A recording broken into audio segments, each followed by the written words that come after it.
That would have been annoying if we lost some quality content. Exactly. Sorry. Spit a little bit. Yeah, that's going to be the podcast. That's going to be the podcast. Oh no, I don't. Okay. Oh no. Well, it's on your it's on my bed. bed. You might want to run and get something. Okay, that's a bit of a unexpected thing. It's one of the bloopers. Yeah, that's a blooper then. Let's do that. Do you don't want to get it with something? Get toilet paper. This is the blooper reel out. This is quite I'll just use toilet paper. I think I just dumped myself on the bed by accident. Just a little bit there. So, this is going to be fun. This is going to be fun on the podcast. So I can put this is going to be the blooper then. Are we actually drinking hot chocolates, by the way? Delicious. We're not drinking coffees.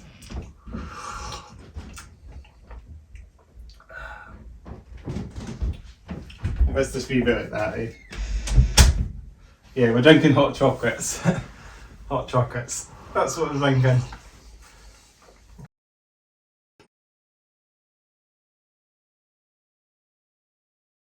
And shots fell. Okay. So welcome to the Hats Off Head Down podcast, episode number 9. Slightly different episode for you today. We're joined by my pal Daniel. How you doing? Doing good. Nice good to be here. The first time on the podcast. First time on the podcast day. Yeah, it's going to be a blast day because normally it's bands, and this time's a slightly different one. So it's nice to have you on the podcast. So we're first episode of you. So. I'm glad to be here. I've heard a lot about this podcast. I wanted to get involved. So it's going to be good. It's getting out there. Got some biscuits up us as well. Yes. So how you doing then? I'm doing very well. The new year's going pretty good. Yeah, happy New Year to everyone as well. Happy New Year to everybody. 2023 is going to be a great year for this podcast as well. So stay tuned. Stay tuned what we've got in store. So so as I say, we're just chomping on some biscuits and drinks. It's pretty cold. Yeah, it was pretty cool though. We went for a quick walk. Yeah. And there was some ice. It's smashing. It's absolutely freezing. But we're in a different place as well. When we're actually doing it in my place as well, and it's nice and warm and cozy. It's really good. Slightly different aspect for a change day, because I normally do it in this building, but now we're doing it in here. It's a bit better, So this would be great. So you want to introduce yourself and tell you what you do, Daniel? Introduce you. I already said your name already. Yeah, well, my name's Daniel Kowalski. Live in Edinburgh. Tutor for a job. Get around on a motorbike, which is pretty fun. And I like to be part of the metal and the punk scene in Edinburgh, and a lot of cool guys like yourself, Chris, that go to a bunch of gigs.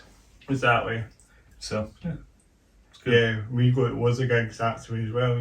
Yeah, we try. If we can. it's great that last year COVID sort of ended to an extent, so there's been a lot more gigs. Exactly. It's been good. It's been great. This year should be even better for gigs as well.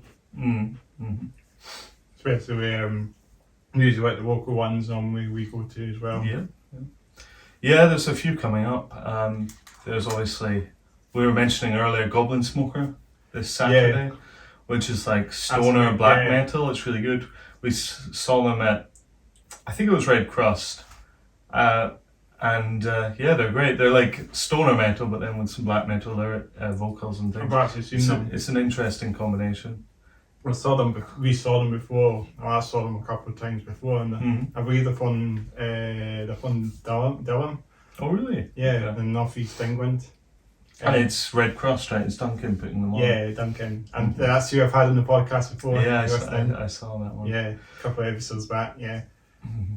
So he puts some gigs on as well, and like he puts loads of gigs on. He puts loads of bands. I think. No, he's the prime metal he's the promoter. Yeah. We've talked to him about this, I'm sure, and you were saying, would you do an outdoor fest? But there's a lot to plan for that kind of thing. I think you mentioned this with him, so I'm not going over it, but catering and toilets and stands and everything. I think, maybe he'll do it one day, but I'm quite happy he'll do Red Crust fest so far.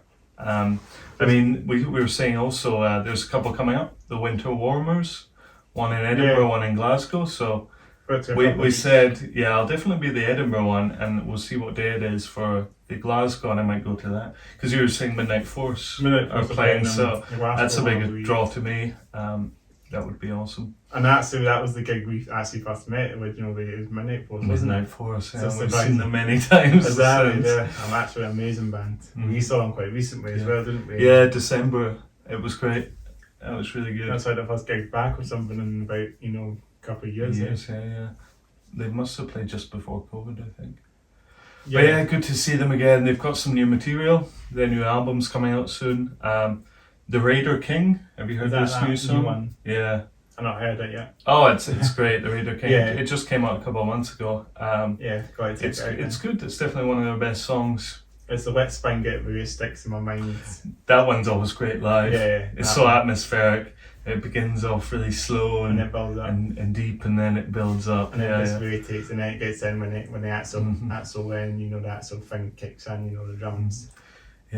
Yeah, I'm wondering what they'll have in the next album. Yeah. Because they always have an eponymous song, a song that's the same name as the album. That's the last song. Yeah. Like Dunsinane and Gododin, they have like an epic at the end of the album. So hopefully we'll see that. Yeah. In the next one as well. Great, I don't know what it's even called. The next album. Yeah. They'll probably tease it out. Hopefully we'll get some answers. I've thrown some interview questions at them. So we should give a wee shout out to them as well. Yeah, shout out to Midnight Force. Looking forward to some more gigs. Yeah, probably the Red Cross one if I can make it. Exactly. I know. Then something else about Midnight Force. Funny story. The drummer from Midnight Force, Peter Warnock. If he didn't mind saying, we met in school. Well, he wasn't at school. He wasn't at my school, but one of my school teachers actually worked in Mull School, one of the Mull schools I went to, the English teacher, and her son was the drummer in, Midnight Force.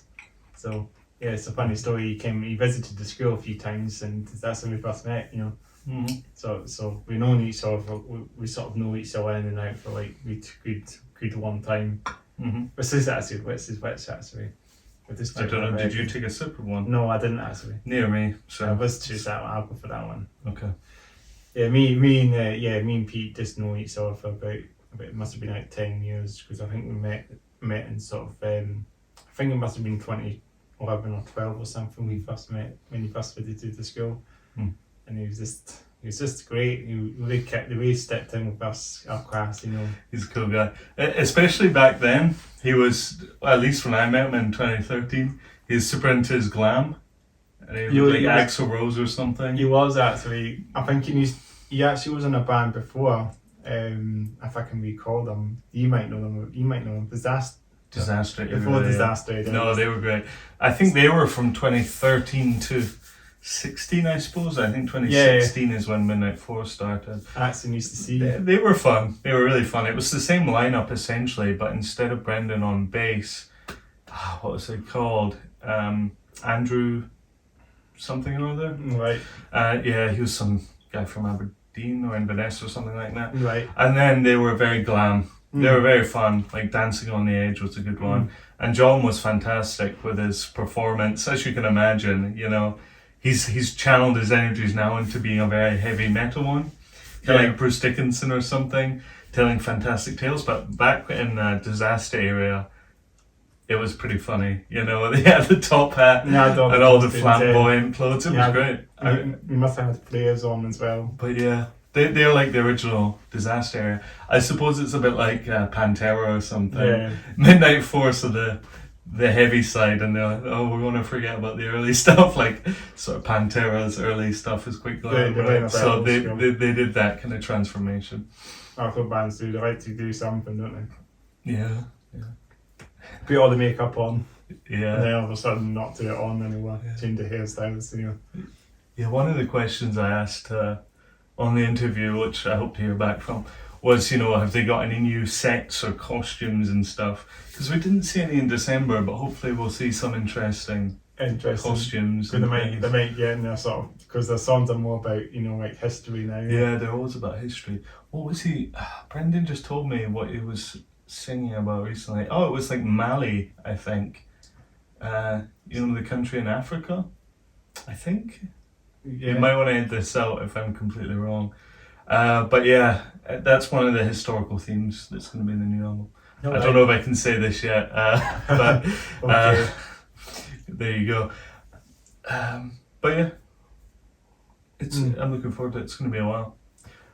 Yeah. Hopefully they'll get some new merch as well. Have you seen, Stu Moore? Stu Moore. The staple of the Glasgow metal scene. Was he at the gig that day? He was a disaster area. Yeah, he's got like a mullet sort of thing. Oh yeah, cool. He's around always, all these metal gigs. And he made a custom back patch for a battle jacket. And it's a big red I saw that, disaster. Yeah. No, not disaster area. Bloody Midnight Force. Midnight Force, isn't it? Back patch. Yeah. But it's like he had like an exclusive one, didn't he? He said. Yeah, he made a custom one. I mean, I've tried to collect everything they have. Like I've got all the CDs, and I've got a couple patches. I've got a red one that's on my battle jacket, and I've got another like blue triangle one. I think I've seen the red one. Yeah, there's lots to collect. I mean, the viewers can't see, but Chris has got an amazing collection of stickers on this wall. Just behind the desk. Yeah, and I see at least one Midnight Force one. Yeah, I think there was actually two. No, there's actually one. I think there's actually only one. There's that one there. There's Midnight Force. It's the one with the swords and that cross. Yeah. It's definitely good to collect these things. I mean, I got my issue of Dunsinane signed by everyone. So maybe, I'll treasure it. I'm not going to sell it unless it's going for thousands. I don't know. It's pretty cool to be so close to the scene where you can just go up after a gig and be like, could you sign this, please? Yeah, have it signed, exclusively. Yeah, what we're saying now, let's say this will be edited, so. Okay, It was the stickers. Yeah, the stickers before there was a spillage. Yeah, Midnight Force. I mean, it's cool to collect all these kind of things. Like I've tried to collect some stickers and stuff from Midnight Force. There's the other one. Yeah, you do have to. You got one there and one there. Yeah, they're gonna be retro one of these days. I think so. When thinking about 20 years time in the future, what will people be saying in 20 years time with all these bands? You can't get them any longer. Yeah, it's cool to collect all these things. Yeah, exactly. Like, V&D. Yeah. This one was but you've interviewed Pete, Mike, Brendan, and Jenny as well. Yeah, no, I don't know. I can't remember if Jenny was in there that day. Michael Wernick was there. Pete Wernick, John was there. Obviously, John Gunn and Night for us because it was them together. Okay. And who else was it? Pete Wernick was. That was great. I mean, I used to do this community radio station years ago. I volunteered on this community radio station, and you might have heard me saying that you might have known me from before Sam Radio. So I used to interview bands, before this. But yeah, we actually did. Yeah, I did a few interviews with some bands before on that community radio station. Yeah, I don't do that any longer now. But that's something I used to do. Yeah. If you already know.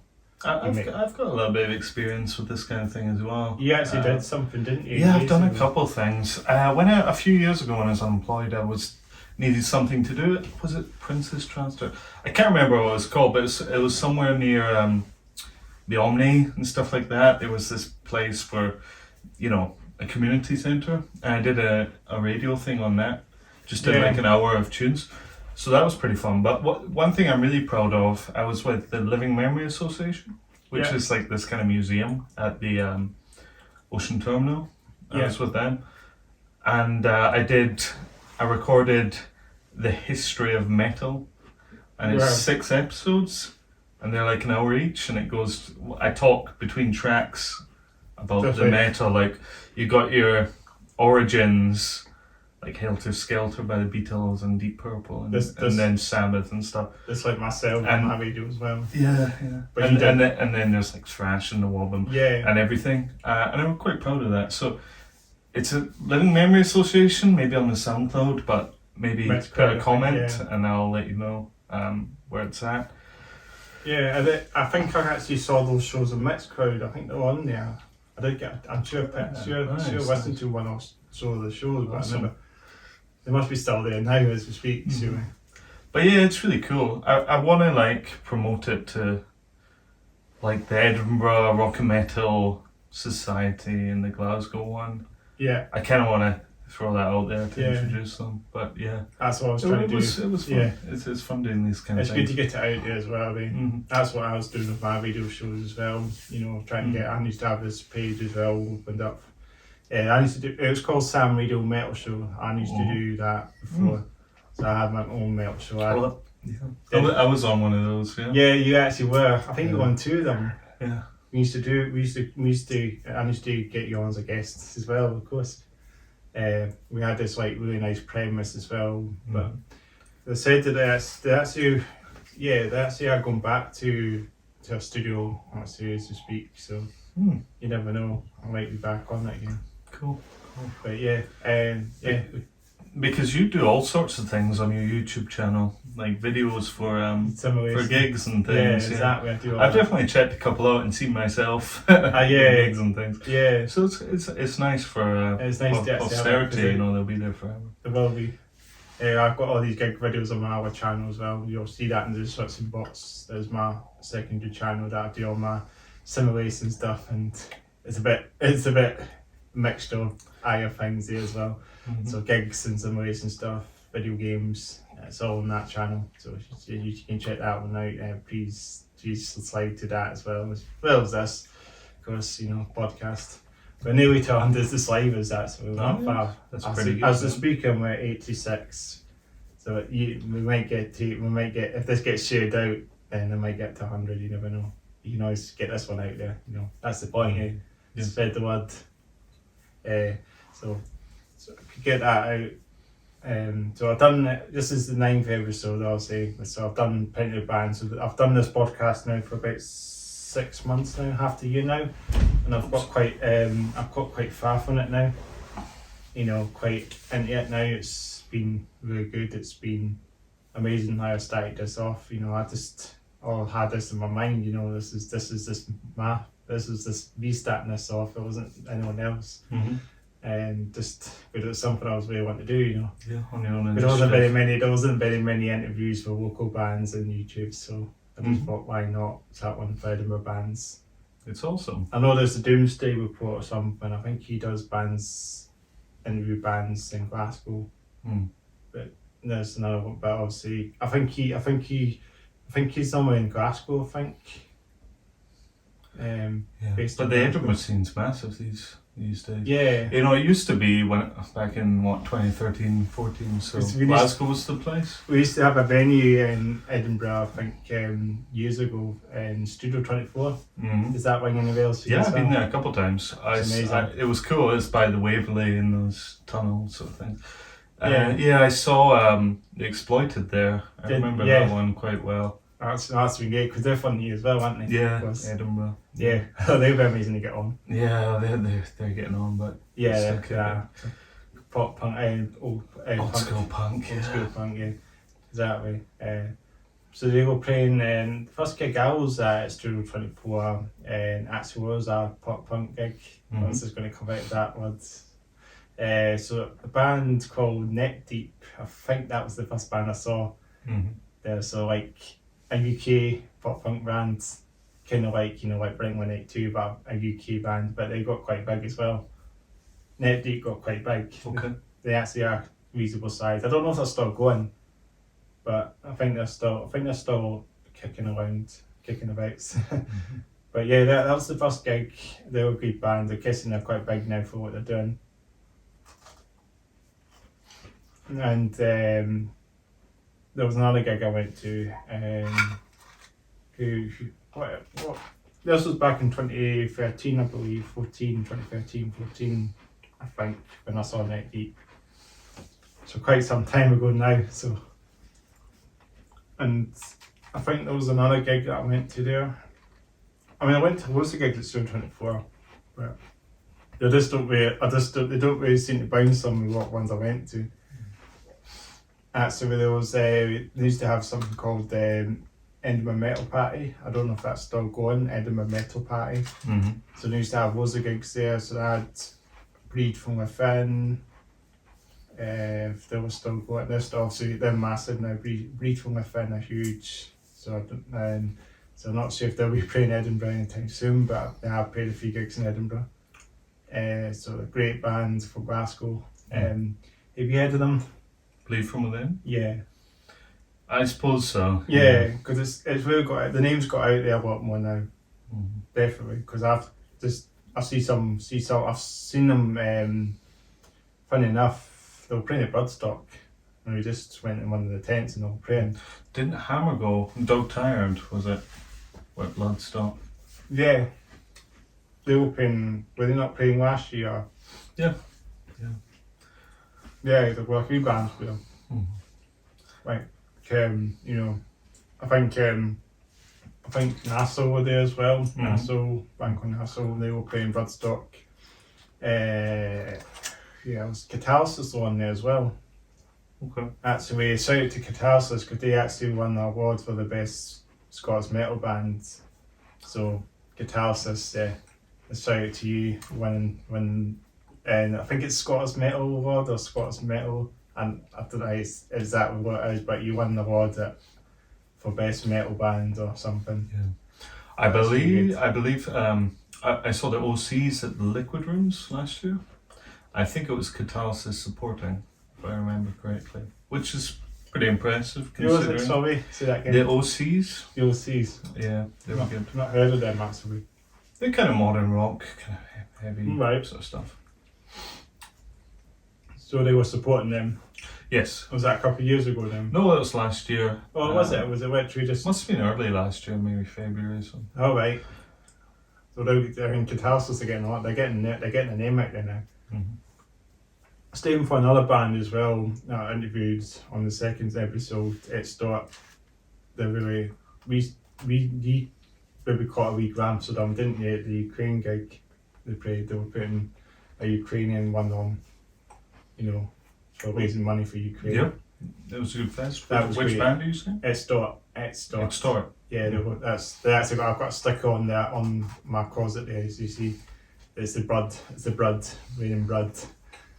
You know, it's kind of the font. It's really cool. They're really good at Extort. I mean, they're very different as well because I've seen they're really putting a lot of effort in their music. They're really the bass player has some great breakdowns as well. They're not like the band; it stays the same, you know. Like they were very good at the last gig, and they're playing again. I think this year sometime. There's there was another gig they're putting on as well, wasn't it? Another one in February. And they're playing. Actually, they are playing at Red Cross Festival, aren't they, as well? So they're playing a few actually. Which is amazing because they're really getting a name out there now. So let's talk can wait to rise up for sure. They're really good as well. So it's a great band. I mean, I think they're working on an album or an EP now, I think when I last checked. This is quite amazing. So we do a t-shirt question then. T-shirt question. Okay, let's t-shirt question, let's see. Let's do it. So you start on? Black Metal Brewery. I see that, that's really cool. There's quite a good story behind this one. So, when I was president of the Morgul, Metal Rock Glasgow University Legion, the Uni of Glasgow Metal Society essentially, we went on a visit to the Black Metal Brewery in Lone Head, just south of Edinburgh. And a bunch of people came along, there was loads of guys. I'm not going to name any names right now, but there was a whole bunch of us, and the guy there, Jan, I think he's called. Yeah. And he was just giving us free beer after free beer. Because I love that beer, it's fantastic. Like Battering Ram and Blood Revenge and Yggdrasil and stuff like that. They're also varied and they're really high percentage as well and tasty. So we went there. Yeah. They had some metal tunes on when we came in. No doubt. There was like a guitar, people were kind of like jamming on it. And yeah, he gave us a tour of the place, how it's made, all the things. And he was just feeding us beer after beer. And it was like flat, it wasn't carbonated. So it was really easy to drink quickly. And it was like 6.66%. So the metal one. Yeah, we all got pretty drunk. Okay. And we went downstairs to kind of they had just some t-shirts laid out and stuff. And I was looking at this shirt and I was like, wow, that looks awesome. And as I was looking, I kind of stumbled and spilled beer all over it. And I was like, oh no, gotta buy it now. So that was my excuse for allowing myself to buy this shirt. And yeah, so cool actually. It's like a goat's head or something. It's like Bathway a little bit, isn't it? Yeah, it's kind of evil, but yeah, they're still going. It's been a long time since I've had one. During COVID, he was doing deliveries in his van, and I got like a pack of 12, I would say, all of different types, different beers. Yeah, they're good. I would highly recommend checking them out. Cool. And I just managed to make it home after all that drinking. I got the bus home. Yeah. And I woke up like literally the stop before where I was getting off. Oh, so no, that was close. That was lucky. Yeah, because yes, well, very drunk. Because it was not far from we actually did we not go past it one time? I suppose probably if we were going south to like Pennycook or something. We did actually do a wee walk somewhere nearby, and we saw an industrial estate, and it was probably that one they were saying. Yeah, it was just a big warehouse with lots of vats and things. Yeah. Yeah, so all power to them. It's so cool then. Yeah, hopefully they start selling it some places. Yeah, maybe Legends will have it. I hope so. That would mean they'd actually have a good drink on selection. Bannermans as well, wouldn't they? Yeah. Ivory Blacks used to sell it, but unfortunately not anymore. Alright. But man, it's good. It's very good. So I'm guessing that beer stain's not on it anymore. No, it's been cleaned out, yeah. Yeah, no doubt it would be. But yeah, it's quite cool then. It's a good shirt. What have you got on my shirt then? So this is a band called Bloodsun. They're from Inverness. They're up north. So these guys I saw at Legends. It's awesome. Is that like an undead samurai? Must be, yeah. It's really cool. So dope. Just saw it and I just just get it. It's so good. Mm-hmm. So Bloodsun, I believe they're from Inverness. This band. Cool. If you can see it properly, my hair not being in front of it. Yeah, saw them. They were playing at Legends. I don't know if you were at that gig that night, but a great band. There's actually footage on my other channel if you can find them. There's a couple of videos there. So I'm guessing they're like sort of thrashy metal. Okay. Metalcore. I'm not sure exactly what I say. Exactly what they had. They just play metal music really, but great band. So they were playing. I think they played with a couple of other bands. Oh, they were actually playing with Wee Wet Mammoths, right enough as well. Okay. That was the gig. So Wee Wet Mammoths, what's the other bands? I don't even remember the other bands were playing that now. There were some bands that I've not seen before. Mm-hmm. Or there was Void of Light were playing that night as well, weren't they? Mm-hmm. So that's it was like various bands. Wee Wet Mammoths opened. There was Bloodsun next, and there was another band I can't remember the names. I think they're from Inverness as well. The drummer actually did 2 sets of that. Actually, I can recall. Same drummer, sort of Viking-y type drummer. He had like an undercut. So I should give a bit shout out to Bloodsun. They'll see it one day. They'll want to come on it, and no doubt they will. So shout out to Bloodsun. You're great live. Hope you can come back to Edinburgh again. See you guys again at the gig. Awesome. Down because I'm from Inverness, so I don't. Mm-hmm. So hopefully they'll make it in Edinburgh. No doubt, sometime in the near future. Let me know. I'll go. We should definitely go down there. Mm-hmm. So you guys are great. There's nothing on the back of it as well. It's just the front and paint. So yeah, slightly different. So I like to wear some local stuff on. It's nice to promote some local bands on the podcast as well. So that's quite cool. So Bloodsun, check them out. I think they're on social media as well. I find it quite easy to find. Super away in Bloodsun or something, something that could just be covered in. It should be like a red sun or something, if it's a Bloodsun, Bloodsun instead of a yellow, orange sun. It should be a red sun. Yeah, crimson sun. Yeah, like one of those exactly. But yeah, great band. And Void of Light as well was still quite good headline. I think they were playing at the end as well. They had like really long songs, 10-minute long songs, like post metal. So they were really good. So yeah, that was a good night. And I think that was back in November. It's a few months ago now. So yeah, it's good night. So yeah, do you want to move on to another subject then? Yeah.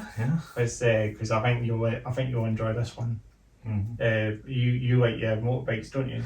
Yes, I do. I've been driving motorbikes for a while now.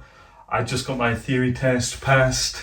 Did you? Just on Monday, so Sweet. here's hoping I can get on the big bike sometime soon. But yeah, I've been driving for a few years. It's awesome. It's fun. Yeah, because you're a motorcyclist as well, not just you like metal, but you're a motorcyclist as well. Yeah. So I've just gone through a couple bikes. I started off in a huge chopper Yamaha Dragstar, and that was fun. But yeah, it was hard to get up the hills and things. But just for cruising around, it was wonderful. it was a loud bike as well. It was fucking loud. When you walked up to mines, it was. You could hear it from here. Oh, there it is. The Yeah. It was loud. Yeah. But then I switched it out last year for a kind of cafe racer one. Yeah. Which is quite nippy and quick, and it's really good for the teaching, going to lessons and things in the city, and it's narrow, so you can lane split and things like that. Yeah, you can really get yourself in between lanes and stuff.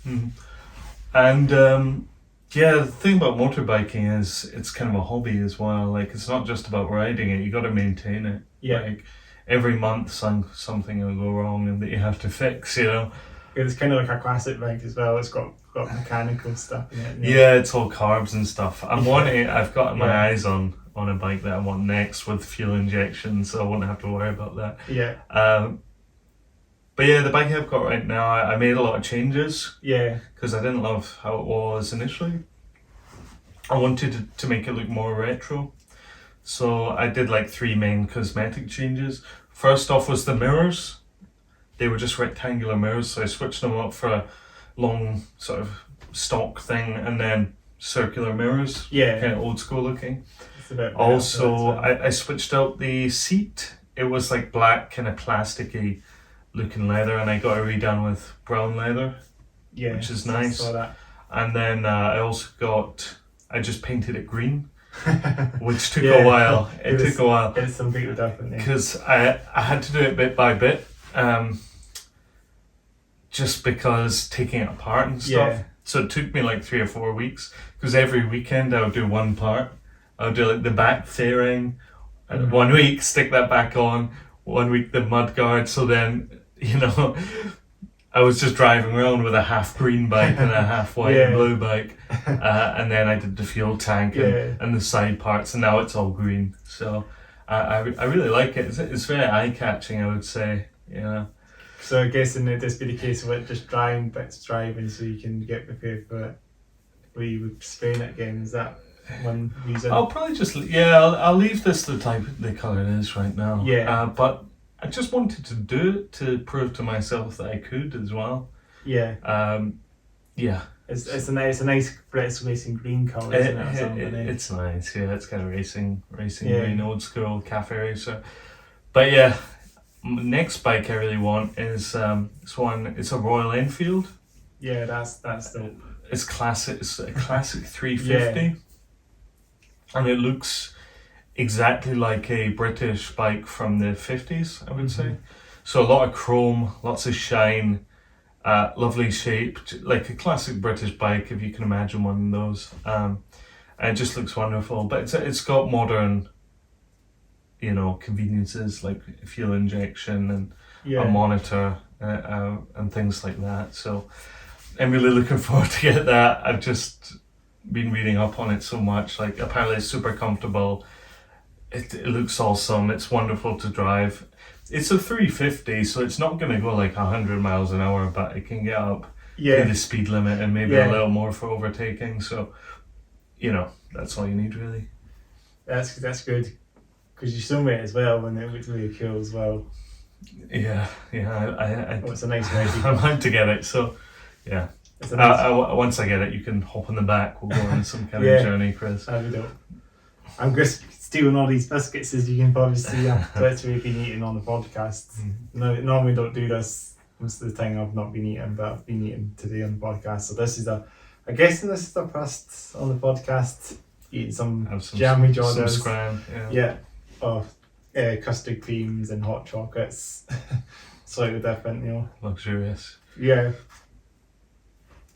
Because it's just nice to have something, you know, eating and, you know, talking.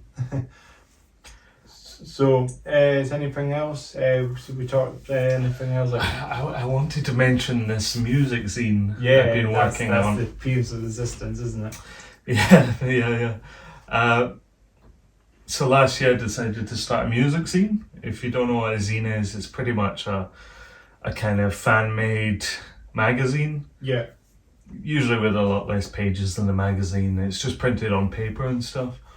But I made one issue, the first copy. Yeah. In September 2022. And yeah, it went well. I collected my friends who like music, and we just wrote reviews. Not necessarily reviews because we didn't give them a score, but kind of a description of the albums and what you might enjoy from hearing from them.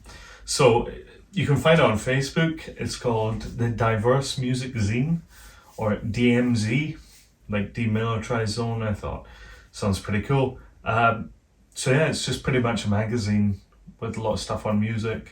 And yeah. I should read that in the description box of the podcast. Please you do. Send it to me then. I'll put it in.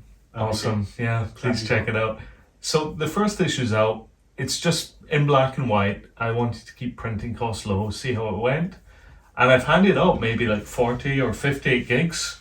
You know, just stick it in the entry table or when people are leaving, hand it out. And people seem to really enjoy it.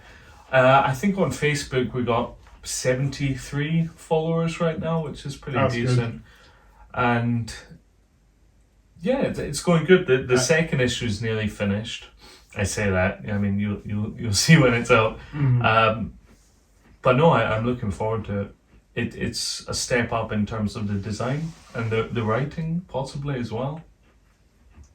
So yeah, check it out. I hope you enjoy it, and yeah. Sounds great. It's a bunch of fun. Get to 100 issues. That'll be fine. But yeah, hopefully we'll have a third issue at least. We'll see how it goes. Yeah, I've been enjoying making it, and I only ever write 1 or 2 reviews, and I've just got so many great musical friends that want to chip in. So it's very varied, and as the name would suggest, diverse music zine. There's so many different genres covered. It's not just metal. It's anything. Well, I do columns about dungeon synth, if you've heard of that. Yeah. It's kind of like fantasy, Dungeons & Dragons music. So, you know, it is quite varied. So you'll probably find something to your tastes. Dungeon synth, yeah, you mentioned it plenty of times to me. Yeah, it's kind of niche, but it's fantastic. The origins of it is kind of in black metal, like in the early 90s and stuff. Bloodsun has done a few dungeon synth albums. Yeah, we shouldn't talk about Bloodsun though. Summoning are really good. Summoning are really good, and they've done a lot of sort of dungeon synthy stuff. That's how I got into dungeon synth, was Summoning, because I listened to the album Minas Morgul, and it's got this great song, Passing of the Grey Company. Right. And it's like an epic song, and it's got kind of a dungeon synth intro. And then when I was searching it up one day on YouTube, I found a demo version, and I was like, what is this? So I checked out that, and it was totally dungeon synth. They did a demo version of Minas Morgul, and instead of guitars and screams and stuff, it's totally synths. It's like dungeon synthy, like, what do they call it, drum pads, you know, electric drum sort of thing. And it's just a totally dungeon synth version, and that got me into dungeon synth really. But you'll see in the zine, I wrote a column about, what was it, Orang, this French guy, Orang. It's like the Metallica song, isn't it? Is that not Lion, or is that a Lion? No, that's a Lion, isn't it? I'm thinking of that. Oh yeah, but he's solo, take one. Is that the one? Orion pulling, oh no, that's Lion, Anesthesia pulling teeth. Oh, that's Stone, isn't it? Yeah. what was I gonna say? Orang, this French dude. And I sent the zine to him. I was like, oh man, I love your music. I wrote this column for this zine I made. And he was like, oh awesome, here's 45 free codes for this album. Imagination Never Fails, which is a great album. So if I've still got loads of them left, so if you want a free download of some Dungeon Synth, see what it's all about, just message me or message through DMZ and I'll send you a code. Yeah, that actually great. Just get out there instead of promoting themselves. I messaged a few of the people I wrote to. Who did I message? Meads of Asphodel. My friend Joe wrote something on them, and they're like, "Oh, this is awesome." Who else? Jam Baxter, a hip hop guy, and he was like, "Mad respect to Joe again." Joe wrote about Jam Baxter. I just try and message everyone involved, and they seem to really appreciate it. That's good. So I'll be messaging the people for this next zine once it's out, and I'll post the results on the Facebook page. And then it'd be good to actually, something that we were saying earlier is we could do a wee quick review of the podcast as well, couldn't we? Yeah. That's something we could do in the future. So, I'll see. There's really not much space left in the second issue, but definitely in the third one. Yeah, we could maybe transcript this, or I'll send a link to this video or a link to your channel for people to check out. Well, both channels, I suppose, this one and the music video one as well. I think people would be interested in. So, I'll include those in the next version. Yeah, that'd be dope for sure. Mm. Definitely. Was there something? I was thought something else we're going to say. So you like a bit of thrash metal, as we were saying. You were talking about Stone just a second ago. Anesthesia, Pure Teeth. That was a band called Stone, wasn't it, from Finland? Oh yeah, I was talking about the Metallica bass solo, but Stone, they're fantastic. Finnish thrash, You like some of your old school thrash metal? I do. I mean, that's what really got me into metal, to be honest, was a lot of thrash and NWOBHM and stuff like that. I haven't been listening to too much, but I do enjoy just finding some random ones.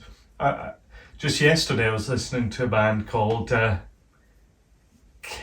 Drunken State, and the album's Kilt by Death, because they're a Glaswegian band, a Scottish band. It's just kind of your traditional thrash. Nothing incredible, but fun to listen to. Yes, totally. And the artwork was done by a guy called Simon Bisley. Yeah, that sounds good. Who is he drew for 2000 AD, which is a British comic that's been going out since the 70s. Mm-hmm. And he did Judge Dredd and things like that. And he did this album cover for Drunken State, and it's awesome. It's like this bloody what do you call it? Like bionic cyborg fucking dude with like a metal helmet and a kilt, and he's got a huge glaive or something. It's a really cool album cover. But I love that kind of work. I do enjoy 2000 AD and things like that. There's so many great album artwork out there. There's some really bad ones as well. There's this, they don't really post much anymore, but a few years ago there was this Facebook page called Shite Metal Covers or something. And there's some really bad ones. I mean, none spring to mind, but I mean there's some pretty bad ones. Like even Anthrax Fistful of Metal is pretty awful. And like Whiplash, I'm sure they've got. So anyway, that Metallica. Oh, the Whiplash Metallica. Oh no, I meant the band Whiplash. Oh yeah, the band. Have you seen the first album cover from Metallica? It's an EP called Power Metal. Yeah, I think you told me about it. I think I showed you. It's hilarious because in interviews later, James Hetfield was like, "Oh, we don't do stereotypical metal covers and stuff like that." But this EP, Power Metal, it's sold like D&D fantasy. Yeah, there's like a princess and like an ogre holding her, and then there's this hero topless with like leather belts and stuff fighting a serpent, and it's pretty funny. I would recommend checking it out because it's got bloody Dave Mustaine on it. So this is when it was Dave Mustaine playing, and it's really good. And also, it's got James Hetfield singing like Diamond Head. Do you know Diamond Head, the Yeah. new wave British heavy metal band? Well, he's singing exactly like that guy. That's good. That's cool. Yeah. So check it out. Power Metal by Metallica. I think I think you showed me it a while ago, didn't you? We heard it, or I heard it, because we sometimes sort of share music sometimes, you know. I sometimes give you some Slipknot and sometimes some metalcore bands, you know, like Chimera and Lamb of God and Devil Driver and all these bands that you sometimes see as a hit and miss. And some you give me a lot of these old school NWOBHM and things and thrash metal, because you're a bit old school. You're stuck back in time, aren't you? I am, yeah. I keep meaning to give new metal another shot, but it's just not working. Yeah, it's not so new anymore. Really. It's not new now. It's 20. But no, I love traditional metal. I've been listening to a bunch of Mithra recently. They're really good. I say that again. Sorry, I didn't catch Mithra. Mithra. They were pretty good. Not heard of them. What else? Well, there's some great new ones. Like bloody Spartan Warrior and things like that. Some like revival bands come out there, don't they? You know. Yeah, well, even like Midnight Force and stuff. There's great new traditional heavy metal like Seven Sisters. Yeah. Witch Hazel, Toledo Steel. Yeah, of course. I think we probably saw these bands when we saw Midnight Force, didn't we? Because that's how we met. Remember, we grew up. Yeah. I went to a really fantastic gig in London, maybe 2017. It was for an album release that was called British Steel. I guess like the Judas Priest, but it was like a vinyl. Yeah. I had like armor on the front and stuff, and it was just a collection of British metal bands that were like traditional ones, like the ones I just mentioned: Seven Sisters, Witch Hazel, Eliminator, Toledo Steel. Yeah. All those kind of ones, and it was awesome. You know, first time I was in London, it was a bunch of fun. Lots of bands that come. Some bands just kind of play up here. Sometimes you have to sort of meet your way down. You know, like well, Toledo Steel, I would very much recommend. Yeah, I think they did. I think we did see them one day in Van Windsor or something. There was something because we there was Midnight Force and there was a lot of NWOBHM bands. There was like some, from what I must have, just brought a lot of NWOBHM to the forefront there, and then it sort of died out in Edinburgh. Don't know what. Witch Hazel played Legends as well. Oh yeah. NWOBHM as it was called. NWOBHM, you mentioned Studio 24 earlier. Yeah, of course. And I was going to say Belle. Yeah. It's pretty much the new Studio 24. Yes. It's really good. It's a big venue. It's a great in venue. terms of local venue sizes. You could maybe fit, 500 people in there. I'm guessing it's a similar size to Studio 24. Yeah, sort of. It's good. I do enjoy it. It could be like a decent venue for some bands that would come, you know, like some bigger band, mid-sized bands, you know, like... Yeah. Like, you would think bands like... maybe Havoc or something. Yeah, Havoc or Power Trip. Power Trip, exactly. Or maybe like... what's another band that's quite mid-sized? I say Breed from a Fin, they would probably do quite well there. Maybe they're quite big now. I think I could be completely wrong, but Brian Jonestown Massacre, like some indie shoegazy stuff from the 80s, 90s. Yeah. I think they were playing Belle and it's sold out. Oh right. But that's the problem. That's one thing you have to be aware is it's sold out. Yeah, things never usually are. Like I never buy tickets for local gigs because you can always get them at the door, really. I suppose you can, yeah, that's the thing. And it's like, there's another venue, it's quite good for bigger bands like Liquid Rooms. You know that place, don't you? Yeah, Liquid Rooms. Is that where Brian Jonestown are playing? I don't know. I'm not going this. Yeah, tickets are sold out. But I don't know where they're playing. But Liquid Rooms is pretty good. Like I was saying, we saw Catalysis and OCs, which was great. The OCs was fun. They had two drummers, which was interesting. Oh, right. Yeah. That's cool. And they were at the front as well. Oh, nice one. It's a good venue. It's damn crowded, but it's no good. doubt, because it's kind of a sort of mid-class size venue. It's kind of just pack. Yeah, reminds me of the QMU in Glasgow. Is it similar the Queen to that? Margaret Union? Oh, yeah, right. It's got a balcony. Oh yeah, because I saw the balconies. I've seen a few good bands at QMU actually. I've seen them frames in like rooms as going to come out with, and there was a couple bands playing supporting this metalcore band. I think I've got the name Vexed. They're like from London, down in London. Vexed. VEXED. Yeah. Vexed. Yeah. They were quite good actually. Just to think about them, I mean, supporting bands. I mean, they don't get the names out there, but on the bill, it was only on frames. It was only on the ticket. But when you got to the gig, there's 2 supporting bands.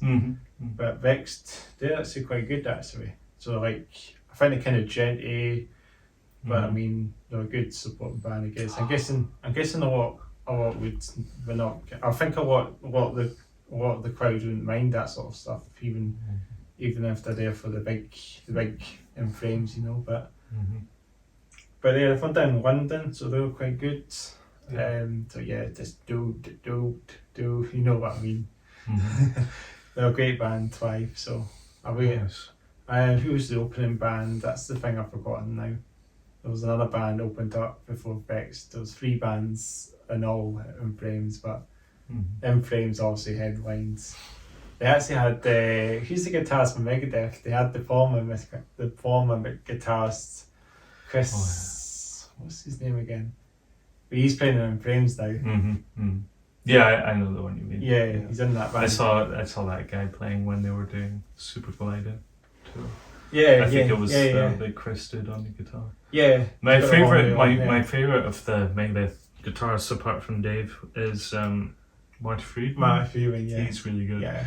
I've recommended you his album. You should check it out. He did a solo album in the 90s called Dragon's Kiss.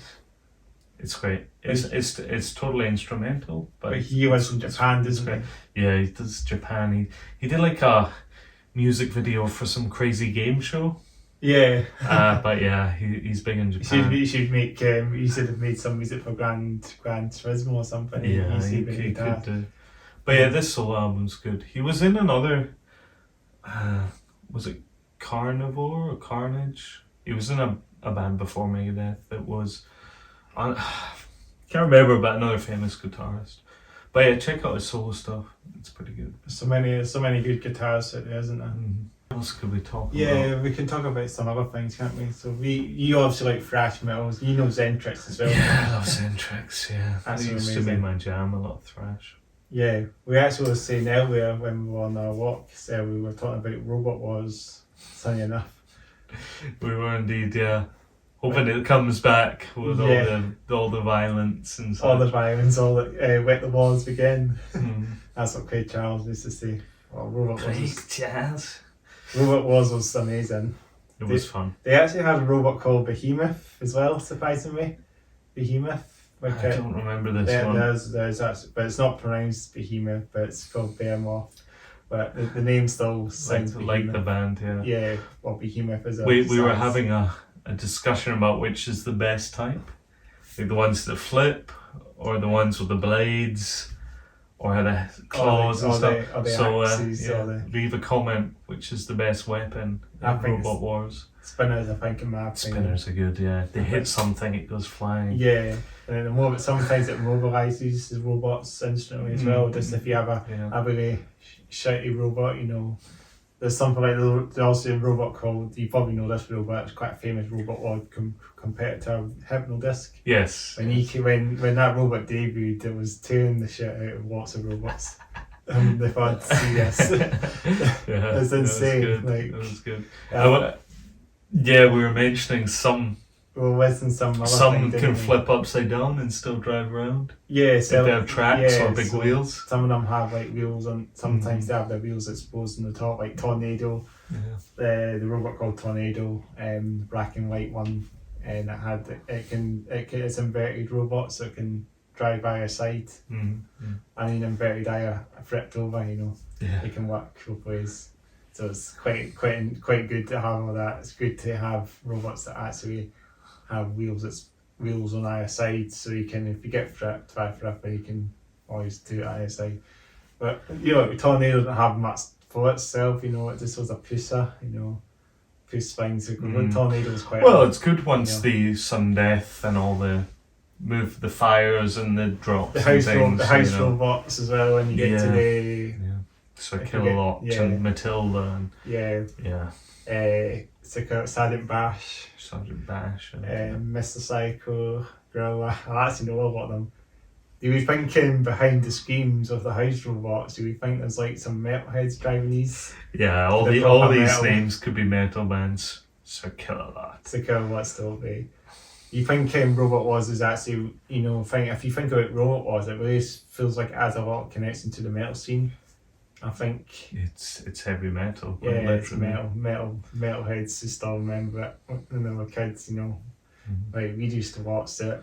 It was like at the times when TV was like it's TV, no internet as much. Internet was just making a bit of a name for itself. Everyone was using dial-up internet by the early noughts.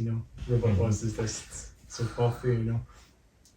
That's what I mean, but it's just YouTube now, so it's all on demand. It's all demand now. Yeah, TV is mostly game shows when I look at it anyway.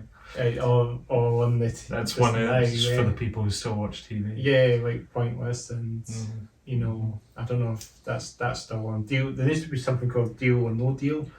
You remember that? That was so popular. That was on Bargain Hunt. Was a good one. It's still on. I watched a bunch of those when I was unemployed. It's still on. Yeah. Bargain Hunt. Yeah. It's good. Yeah, I've been watching something I've been watching on the telly quite recently. Silent Witness, which I think is still on the telly. Yeah, you mentioned. Yeah, it's sort of a crime investigation program. It's not like it's also investigating what's happened. Someone's been hurt or something. It's all trying to hunt down the person that did that. It's quite good actually. Yeah, these mystery ones. It's done in the UK. It's obviously set in the UK. The new what's it called? The Glass Onion. It's called. It's on Netflix. It's like a mystery film with Daniel Craig. It's not heard of that. It's good. And I mentioned earlier to you that we watched it, but it's really great. Is Bad News? Yeah, we watched that, didn't we? So Bad News is the guys from the Young Ones. Nigel Planer, Rick Mail, Aid Edmondson, and it's also got Peter Richardson. And it's like a parody documentary of a metal band. I think maybe it's prior to Spinal Tap. It's 83, I think, so citation needed, but it's really good. And there's two. There's Bad News on tour, and then there's more Bad News. So if you like those guys and that kind of 80s humor, and you like heavy metal bands, check it out. You can find it on all four. It's called Comic Strip Presents, and then just scroll through that, find Bad News. Yeah, hopefully you'll enjoy it. So it's actually still on demand now to this day then, you can actually find it and watch it. You can just watch it online. I didn't even know that. That's so cool, but we watched it, didn't we? Yeah. It's good. It's really good. It's like Spinal Tap, isn't it? It's just like Spinal Tap, but I prefer it. It's maybe a bit dated. That just adds to the charm, to be honest. The old school. The second one, they actually play at Donington in like 88 or something. They just get booed off stage. It's pretty hilarious. That is like this old tour van or something. Yeah, the first one they're touring around. Yeah, it's great. I would recommend. Like Steel Panther should do something like that, if they wanted to do like that would work.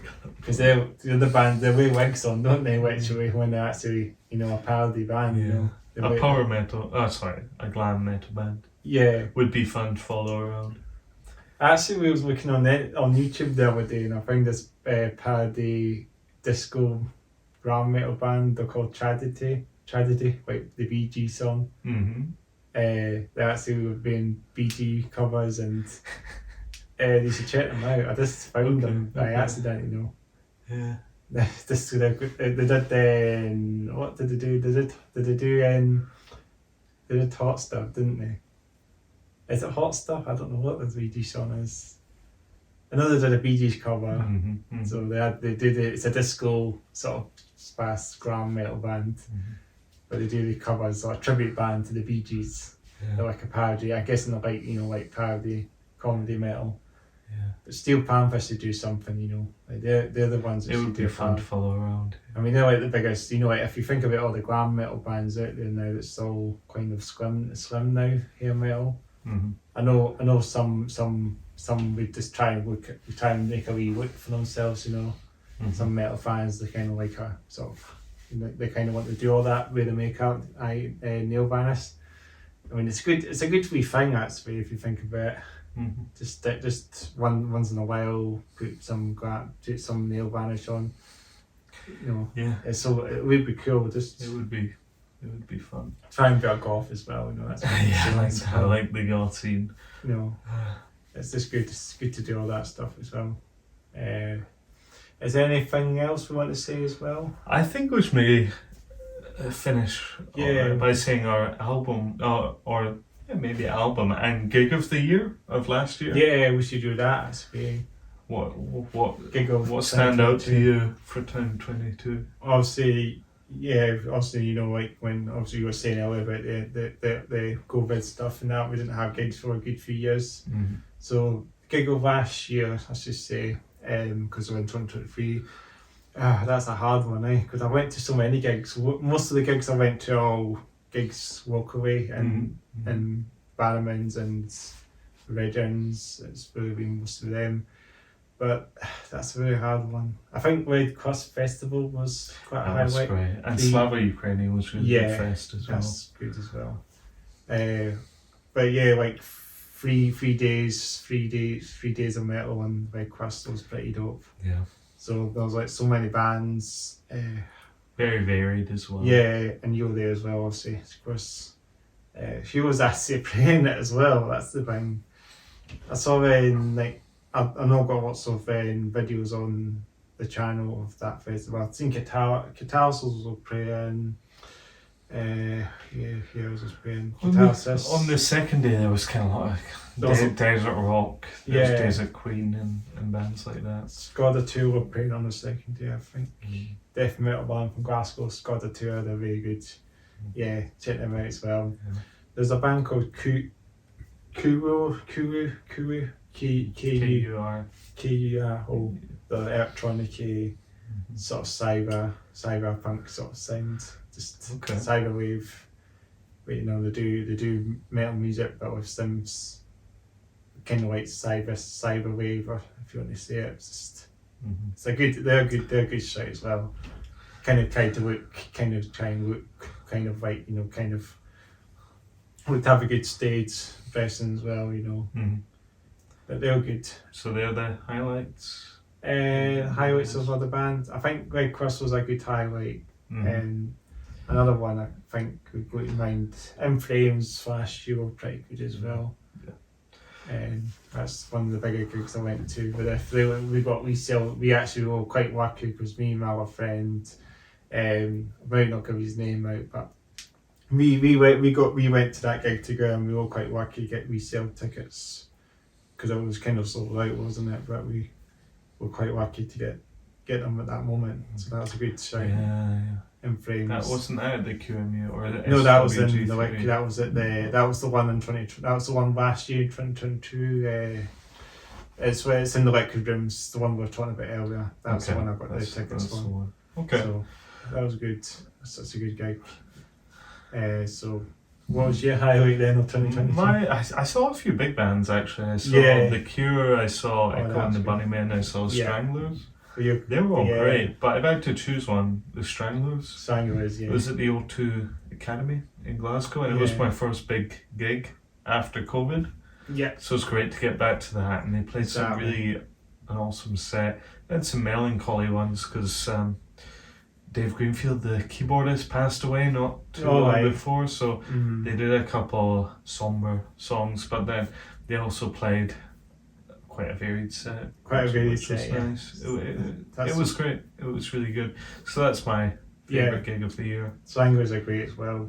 Yeah. Golden Brown is the song that really stands out for the Stranglers. Which one? Golden Brown. Golden Brown, yeah. But that's quite different. That's how I first heard them, but I love the early punk stuff. Oh, because they were doing No More Heroes, Black and White, number 4, or Ratus Noverticus it's called. But check it out. They're very good. Yeah. So, album of the year, Chris. Album of the year, yeah. that's a hard one as well.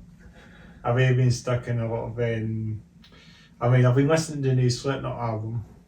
That was yeah, you mentioned that. Slightly different. First opening track was a bit more sort of progressive, melodic, a bit more stoner sounding compared with a lot of Slipknot stuff. But when the next song kicks in, it's straight to old school, Slipknot sound. Yeah. I don't know the name of it. I'm so bad at knowing the names of the song, but yeah, the Slipknot song, the new Slipknot album, is it So Far So? The End. What's the name of it again? I still have got the name of the album. It would have to be an album from 2022 though. Yeah, that was the one. It was from 2022. Okay. The new album. That's what I'm talking about. But I've forgotten the name of it. I don't know it. But you probably know the one. I think it's called. Actually, if I had to check, I can just double check. So the album's called The End So Far. Okay. That's the name. That's the name of the album. The Slipknot album. So that's the one. That's a very good album. Okay. So yeah. So slightly different. So great album.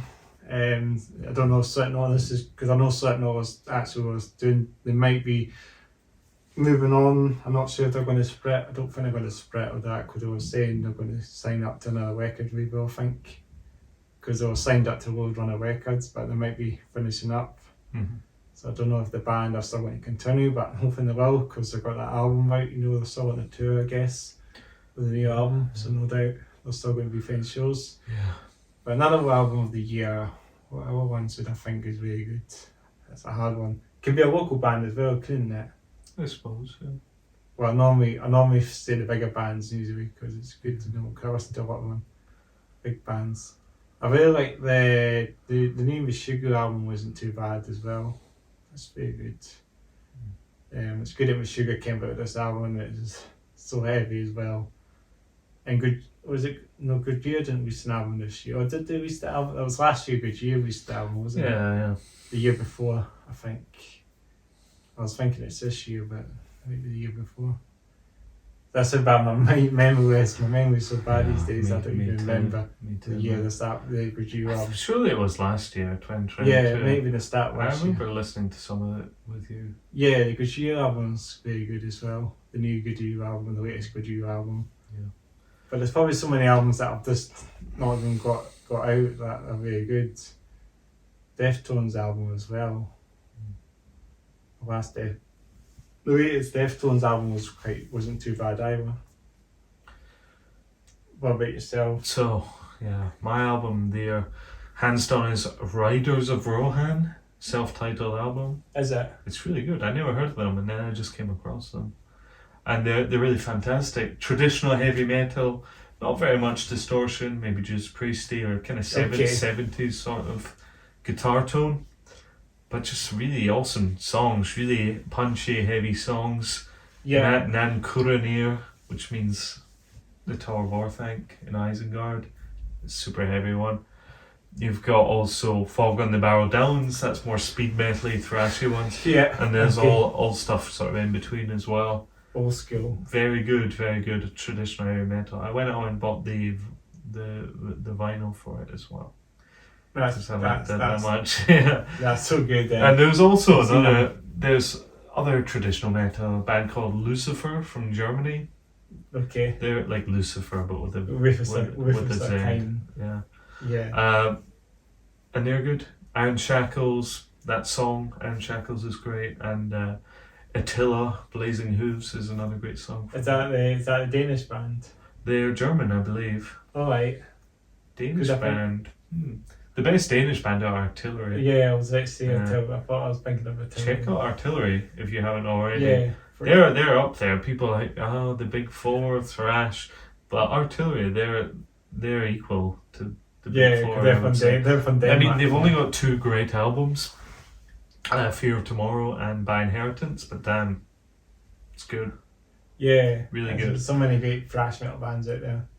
There's this other band that you might like as well. There's Malkin Delta as well, some old school. Yeah, Malkin Delta, yeah. Tech Thrash as well, it's quite good. You showed me some of those, that was I did Stone as well. Yeah. I listened to a bit of Sabbath recently. Sabbath, as well. yeah. Dreamweaver and Hosanna and Exilius and stuff like that.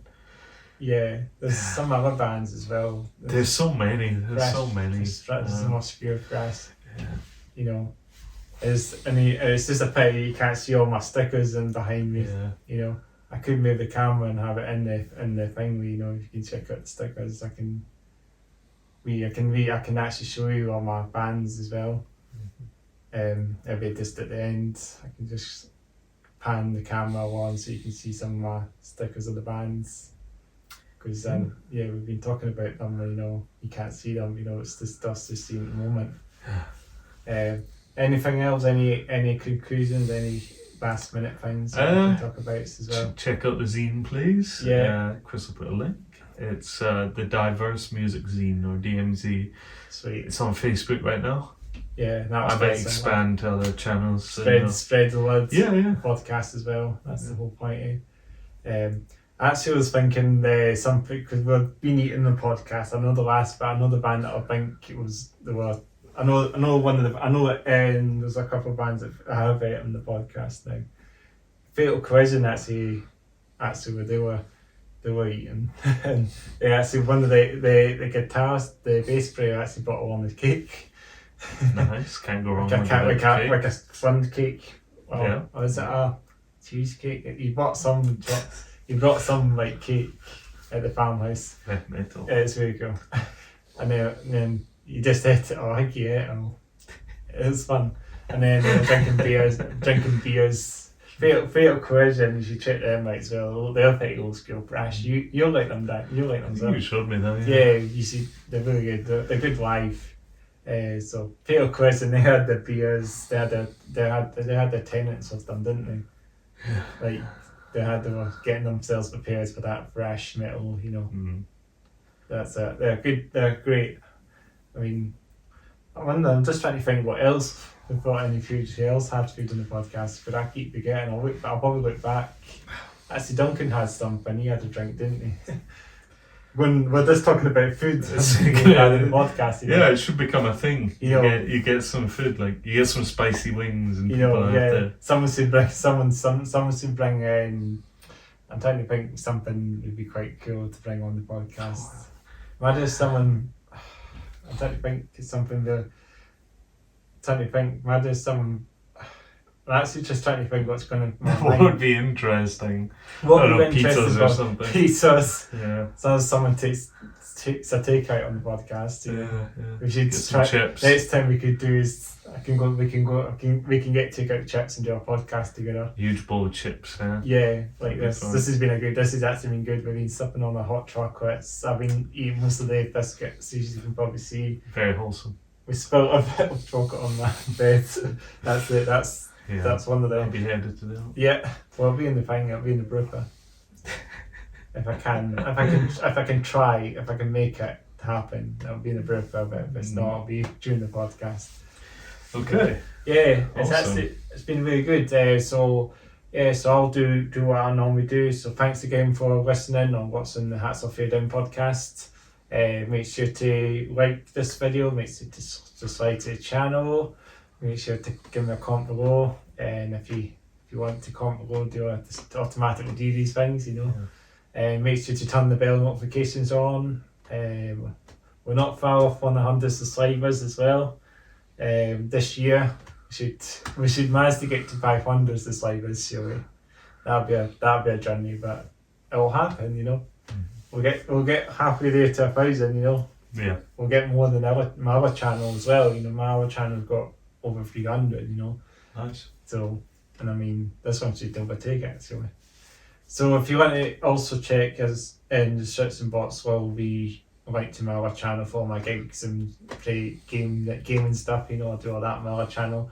It's in the description box. And also, check out the zine as well.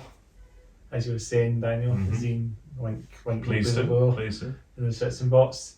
And I'm not sure who we'll have on next time in the podcast, but we will have some surprises in store for us this year. 2023 will be a great year for this podcast. You know, as long as we can just try and keep it going, you know, and try and get those episodes out. You know, that's the point. You know, I'm just trying to get this is a good way to get it. You know, get it out there. You know, that's the point. So yeah, so thanks again for watching. I don't know. Thanks again for watching, and Awesome yeah, really be good to get you on. Yeah.